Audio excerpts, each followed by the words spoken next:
Hello दोस्तों, आप सभी का स्वागत है आपके अपने यूट्यूब चैनल सोम अकेडमी पर। दोस्तों यूपी बीएड एंट्रेंस एग्ज़ाम की क्लासें चल रही हैं, उसी क्रम में ये आपकी नई क्लास है संविधान की। और यहाँ पर हम जो पढ़ेंगे वो पढ़ेंगे संविधान संशोधन। दोस्तों चैप्टर स्टार्ट करने से पहले आपको एक लिए एक सूचना है, वो सूचना ये है कि बीएड एंट्रेंस से संबंधित मॉक टेस्ट आपके जो है वेबसाइट पर क्रिएट कर दिए गए हैं, बना दिए गए हैं, तो आप वहां पर जाकर उनका लाभ ले सकते हैं। और इसके लिए आपको जाना होगा सोम अकेडमी यानी कि SOAMACADEMY soamacademy.org ये हमारी साइट है। इस पर आप जाकर जो है मॉक टेस्ट हल कर सकते हैं और प्रीवियस पेपर भी यहाँ पर बहुत सारे आपको मिल जाएंगे, तो काफ़ी लाभ होगा आपको यहाँ पर जो है जाने पर। दोस्तों स्टार्ट करते हैं। तो हमारा नया चैप्टर जो आज होगा वो होगा आपका संविधान संशोधन। संविधान संशोधन ये सभी को मालूम है दोस्तों कि हमारा संविधान जो है वो बहुत लचीला है। लचीले का मतलब क्या है कि इसमें जो है आप कह सकते हैं कि अपने अनुसार ढाल सकते हैं, और किन भागों में संशोधन हो सकता है, किन में नहीं हो सकता है, ये हम पढ़ेंगे यहाँ पर संविधान संशोधन के अंतर्गत। तो दोस्तों सबसे पहले हमें 3 क्वेश्चन यहाँ पर जो है याद होने बहुत ज़रूरी हैं। वे क्या है, जैसे कि हम पहले से ही बताते आपको आए हैं कि भाग। सबसे पहला है कि भाग संविधान संशोधन भारतीय संविधान के किस भाग में है। तो यदि भाग की बात करें तो यहाँ पर जो है आपका अनुच्छेद 20, यहाँ पर अनुच्छेद 20 में दिए हुए हैं संविधान संशोधन, ठीक है। और अनुच्छेद की बात यदि हम करते हैं, अनुच्छेद की बात हम करें तो ये आपका होगा 368। यदि हम यहाँ स्रोत की ओर बात कर लें कि स्रोत क्या है, यानी कि भारतीय संविधान में कुछ चीज़ें जो है वो विदेशों के यानी दूसरे संविधानों से ली गई हैं, तो स्रोत किस देश का संविधान है, तो संविधान संशोधन का स्रोत जो है वो आपका जर्मनी का संविधान है। सॉरी, जर्मनी का नहीं, दक्षिण अफ्रीका का संविधान है। दक्षिणी अफ्रीका का संविधान आपका क्या है, इसका स्रोत है जो यहाँ से लिया गया है। तो ये 3 क्वेश्चन आपसे जो है डायरेक्टली पूछ ले जाते हैं कि संविधान संशोधन भारत के किस भाग में है या किस अनुच्छेद में है, ठीक है। इस तरीके से आपसे क्वेश्चन कर ले जाते हैं 3। तो दोस्तों अब देखते हैं संविधान संशोधन कौन कर सकता है, किस प्रकार होता है, उसकी एक प्रक्रिया जो हम यहाँ पर देखेंगे। सबसे पहले हम संविधान संशोधन को 3 भागों में बांटेंगे कि भारतीय संविधान में संशोधन यदि करना है तो 3 तरीके से संविधान संशोधन हो सकता है। 3 माध्यम तरीके से कह सकते हैं कि संविधान संशोधन हो सकता है। वो नंबर 1 यहाँ पर आपका साधारण बहुमत। सबसे पहले मैं आपको बहुमत के बारे में बता दूं कि बहुमत होता क्या है। एक शब्द आता है बहुमत। बहुमत का अर्थ होता है कि कुल सदस्य संख्या का 50% + 1, यानी कि कह सकते हैं कि यदि लोकसभा है तो 545/2 और +1, यानी कि आपका कह सकते हैं 272 या फिर 73 जो है आपका क्या होगा, बहुमत होगा। इसी प्रकार जो है यदि आपका राज्यसभा है, कुल सदस्य संख्या वर्तमान में 245, तो इसे कर देंगे 2 + 1 बराबर जो भी आपका आएगा वह, ये आपका होता है क्या, बहुमत। इसे कहते हैं बहुमत। तो दोस्तों यहाँ पर केवल साधारण बहुमत द्वारा जो है संविधान संशोधन कराया जा सकता है, ये पहली प्रक्रिया है। दूसरी प्रक्रिया जो है वो आपका है विशेष बहुमत। ये संविधान संशोधन की दूसरी प्रक्रिया है जिसे बोलते हैं विशेष बहुमत। और तीसरी प्रक्रिया की यदि हम बात करते हैं तो यहाँ पर आपका विशेष बहुमत प्लस राज्य विधानमंडल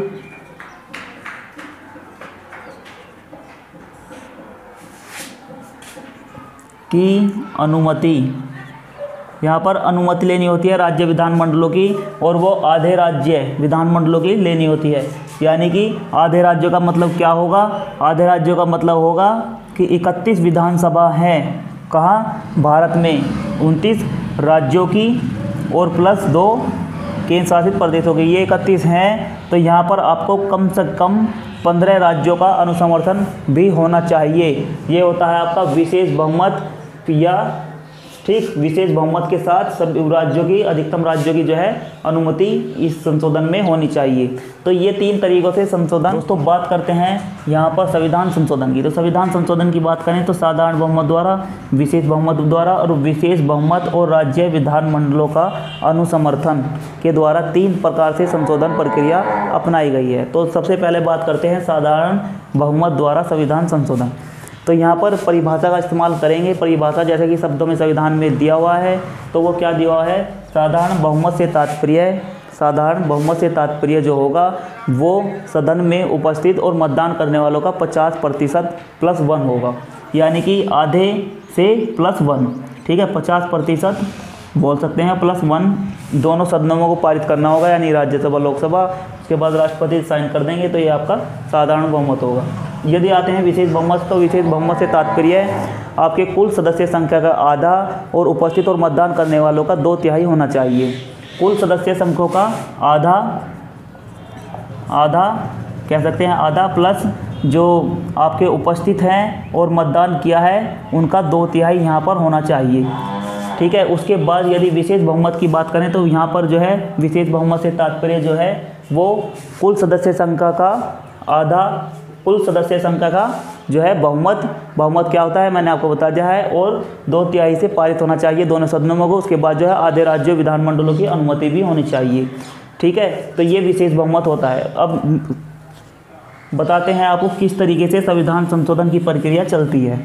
तो सबसे पहले हम देखते हैं कि एक विधेयक होता है। विधेयक किसे कहा जाता है, हमने पहली वीडियो में भी आपको बताया है। जो एक कच्चा मसौदा होता है, कह सकते हैं मसौदा होता है, वो जो है संसद के समक्ष रखा जाता है, क्योंकि संसद को ही संविधान संशोधन कह सकते हैं, संविधान संशोधन की जो शक्ति है वो संसद के पास है। भारतीय संविधान के अनुसार तो संसद ही किसी भी अनुच्छेद में जो है प्रावधान, किसी संविधान में संशोधन कर सकती है। तो संसद के 2 भाग हैं, क्या आपका कह सकते हैं लोकसभा और राज्यसभा। तो संविधान संशोधन विधेयक जो होगा ये आपका इस तरीके से समझ सकते हैं, संविधान संशोधन विधेयक जो होगा ये आपका कोई से भी सदन में रखा जा सकता है, यानी कि लोकसभा और राज्यसभा कोई से में भी, दोनों में से किसी में भी पहले रखा जा सकता है। ये नहीं कह सकते कि ये लोकसभा में ही पहले रखा जाएगा या फिर आपका राज्यसभा में ही पहले रखा जाएगा।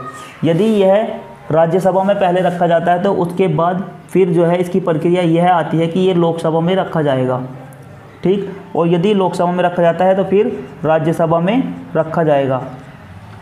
इसके बाद फिर जो है ये आपका राष्ट्रपति के साइन के लिए चला जाता है, राष्ट्रपति के साइन के लिए चला जाता है।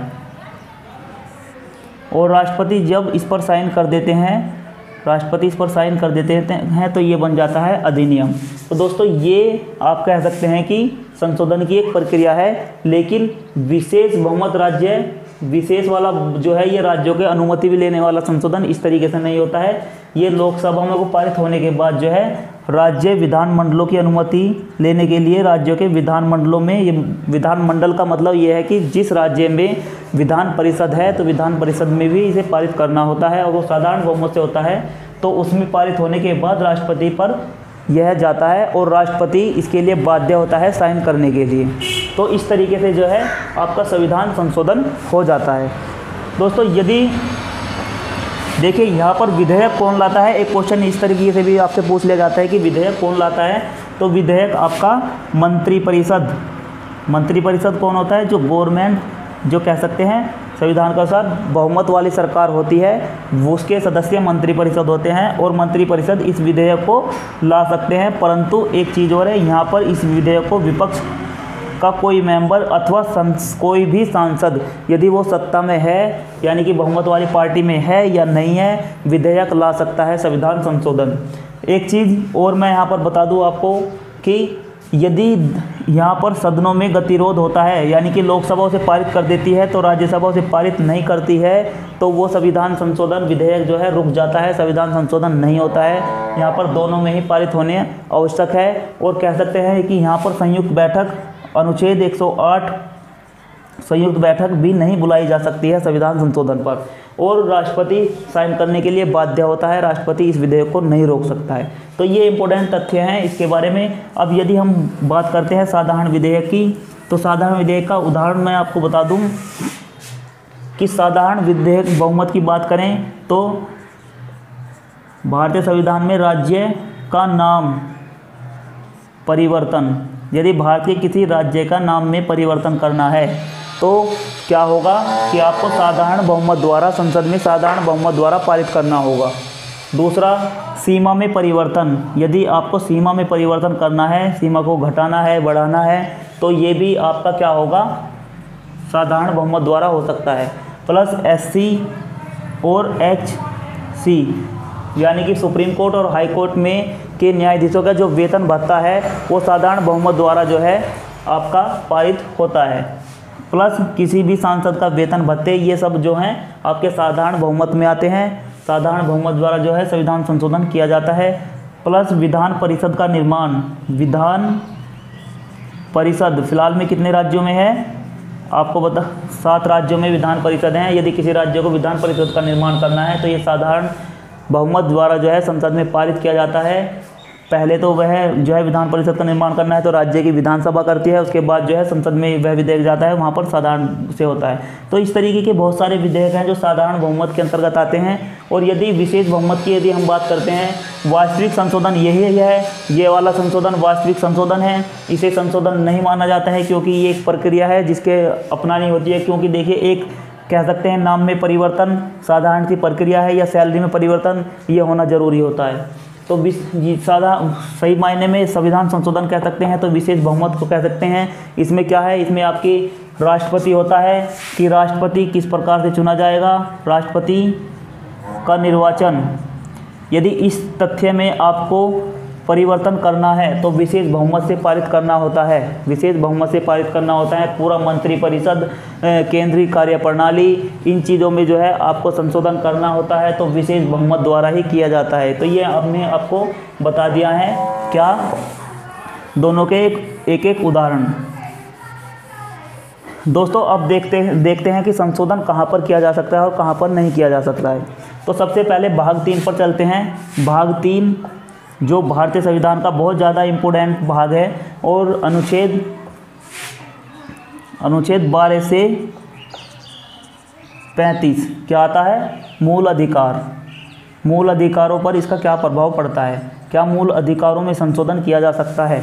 तो ये वाला जो है हम आपको बता दें कि एक अनुच्छेद होता है जो 13 है, और वो अनुच्छेद 13 क्या बोलता है, अनुच्छेद 13 बोलता है कि संसद द्वारा मूल अधिकारों का अतिक्रमण करने के लिए बनाई गई विधि शून्य होगी। ठीक है, मूल अधिकारों का जो अतिक्रमण करती होगी वो विधि शून्य होगी। तो विधि का अर्थ जानने के लिए यहाँ पर कोर्ट में कई बार केस डला है और उसमें से दो केस जो हैं आपको याद करवाने की कोशिश करेंगे जो बहुत इंपॉर्टेंट है। नंबर 1 जो है वो आपका है गोलक नाथ बनाम पंजाब राज्य, ये 1967 में केस गया था। देखिए ये गया था कहाँ पर, सुप्रीम कोर्ट में। सुप्रीम कोर्ट में ही केस क्यों जाते हैं संविधान के, तो मैं बता दूं कि संविधान की व्याख्या करने का जो अधिकार है वो आपके सुप्रीम कोर्ट को दिया गया है। यदि किसी भाग में या किसी अनुच्छेद का कोई अर्थ नहीं निकल पा रहा है तो क्या होगा कि उसका जो व्याख्या करेगा वो आपका सुप्रीम कोर्ट करेगा। सुप्रीम कोर्ट को जो है व्याख्या करने का पूरा प्रावधान किया गया है। अब देखते हैं नेक्स्ट। तो ये जो है आपका सुप्रीम कोर्ट में गया, सुप्रीम कोर्ट ने व्याख्या की, तो सुप्रीम कोर्ट ने अपना निर्णय दिया कि मूल अधिकारों में परिवर्तन नहीं किया जा सकता है, यानी कि कोई भी संशोधन किया जाए तो मूल अधिकारों में वो मान्य नहीं होगा। ठीक है, उसके बाद केशवानंद भारती बनाम केरल राज्य, ये 1973 में आपका जो है इस जो केस सुप्रीम कोर्ट में फिर से गया, तो उसमें जो है सुप्रीम कोर्ट ने अपनी सबसे बड़ी पीठ बनाते हुए 13 जजों की पीठ बनाते हुए उसमें से 7-6 यानी कि 7 इससे जो है सहमत और 6 असहमत देते हुए सबसे बड़ा निर्णय दिया कि मूल अधिकार में भी परिवर्तन किया जा सकता है। तो मूल अधिकार में परिवर्तन किया जा सकता है, परंतु कुछ ही मूल अधिकारों में परिवर्तन का कह सकते हैं, कहा गया कि कुछ ही मूल अधिकारों में परिवर्तन किया जा सकता है, सभी मूल अधिकारों में भी परिवर्तन नहीं किया जा सकता है। तो उसके बाद जो है बहुत सारे अधिनियम आए और गए। और यहाँ पर देख सकते हैं एक चीज़ और वहाँ पर जो है सुप्रीम कोर्ट ने व्याख्या की, वो की आधारभूत ढांचे की, आधारभूत ढांचा। अब देखिए वहाँ पर केशवानंद भारती के केस में जो है सुप्रीम कोर्ट ने जो है जजमेंट दे दिया कि मूल अधिकारों में बदलाव किया जा सकता है, परंतु क्या कहा कि आधारभूत ढांचे में बदलाव नहीं होना चाहिए। संविधान के देखिए यह बात समझ लीजिए कि संविधान के किसी भी भाग में संशोधन हो, परंतु आधारभूत ढांचा नहीं बदलना चाहिए। यहाँ पर सुप्रीम कोर्ट ने कहा आधारभूत ढांचे का सिद्धांत क्या होता है कि भारत के जो समिति थी, जो संविधान बनाने वाले थे, उनका मेन उद्देश्य जो था वो नहीं बदलना चाहिए, संविधान में संशोधन कहीं भी हो। अब आधारभूत ढांचे का मैं थोड़ा सा उदाहरण आपको दूं कि एक छोटा सा उदाहरण ले लेंगे कि जैसे आपका राष्ट्रपति, भारत में एक राष्ट्रपति होगा और हम जो है उसमें ही संशोधन करने लगे कि भारत में राष्ट्रपति ना हो, तो ये क्या है, आधारभूत ढांचा है, ऐसा नहीं हो सकता है, इस तरीके का संशोधन पारित नहीं होगा। इसका थोड़ा सा उदाहरण देके मैं आपको बताता हूँ कि नरेंद्र मोदी प्रधानमंत्री हैं भारत के, और वो चाहे तो उनका बहुमत है कहाँ, लोकसभा में, वे लोकसभा में ऐसा बिल ला सकते हैं कि आज के बाद कोई प्रधानमंत्री नहीं होगा, सिर्फ मैं ही प्रधानमंत्री रहूँगा भारत का। तो वो क्या बिल क्या होगा, उनका बहुमत है लोकसभा में, पारित हो जाएगा, कोई रोक नहीं सकता है। राज्यसभा में भी उनका बहुमत है, पारित हो जाएगा और कोई रोक नहीं सकता है। उसके बाद जो है राष्ट्रपति भी कह सकते हैं, किसी का नहीं होता है किसी पार्टी का, लेकिन आप समझ सकते हैं राष्ट्रपति जी भी साइन कर देंगे, ऐसा हो सकता है। ठीक, तो क्या होगा कि ये पूरा पारित हो जाएगा और 15 राज्यों में भी उन्हें कोई दिक्कत नहीं होगी पारित करने के लिए, क्योंकि उनकी सरकारें बहुत राज्य में हैं। परंतु इस तरीके का संविधान संशोधन यदि हो जाता है तो क्या होगा कि सुप्रीम कोर्ट उसे रद्द कर देगा। और सुप्रीम कोर्ट किस आधार पर रद्द करेगा कि आधारभूत ढांचे को ठेस है। ठीक है, आधारभूत ढांचे को ठेस है। इस तरीके से 99वां संवैधानिक संशोधन था न्यायिक नियुक्ति आयोग, जिसके अनुसार जजों को चुनने के लिए एक प्रक्रिया बनाई गई थी। उस प्रक्रिया को जो है सुप्रीम कोर्ट ने रद्द कर दिया था, और यही कह के कि ये भारत के आधारभूत ढांचे को ठेस है, इस तरीके का संवैधानिक संशोधन मान्य नहीं होगा। ठीक है, तो दोस्तों यहाँ पर बहुमत, ये जो है हमने आपको संविधान संशोधन बता दिया कि किस तरीके से संविधान संशोधन हो सकता है और किस चीज़ में जो है संविधान संशोधन नहीं हो सकता है। समझ में भी आ गया होगा दोस्तों, उम्मीद करते हैं। यदि वीडियो अच्छी लगी तो वीडियो को लाइक और चैनल को सब्सक्राइब भी जरूर कीजिए। और दोस्तों इससे संबंधित जो आपके मुख्य अनुच्छेद होंगे उसकी एक वीडियो और हम आपको प्रोवाइड कर देंगे, क्योंकि बहुत से अनुच्छेद हैं जहां पर संविधान संशोधन हुआ है जो आपको याद रखने हैं और वहां से क्वेश्चन पूछे जाते हैं। तो मिलते हैं नेक्स्ट वीडियो में, तब तक के लिए धन्यवाद। जय हिंद, जय भारत।